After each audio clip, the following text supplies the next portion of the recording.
This is my house. Every day I wake up, drink coffee, brush my teeth, have a bath, dress up, take a shit, go to work, commute, subway, elevator. I have to get ready, I have the presentation today. Zbuling Culture Engine.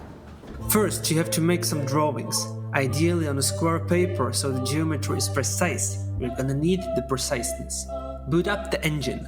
I'm using Marimo Notebook for organizing so I can run the program by activating individual cells of code one by one. Start filling up the dictionary of architectural specification to input more details about the building. The next cell extracts the nouns, verbs and adjectives from your spec list and visualize them in a semantic network graph.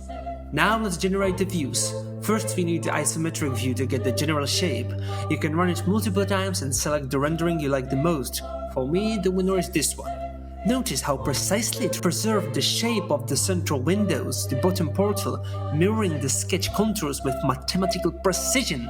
How the Japanese roofs and baroque curves are precisely transcribed into the render. How the composition of the front facade is perfectly remapped. Great, let's move on to the next cell, which uses the same technology, just different prompt to get the wireframe view. You can also run it multiple times until you find the right one. Next, specify the environment. The Zbuling view function generates your world. It took me some time to decide whether Bidhark Oos lives on the water or in the desert, but eventually I decided for the desert. And now we can do the same thing for the other buildings as well. Lastly, the final cell puts it all together and generates a nice chart combining all the views. By the way, you can use both the front view and the side view, and the engine's gonna combine them together. See how well it mapped the curtain layer, the circular facade with light bulbs, the 4 windows, 3 doors and 4 triangular drawings. It is really very precise.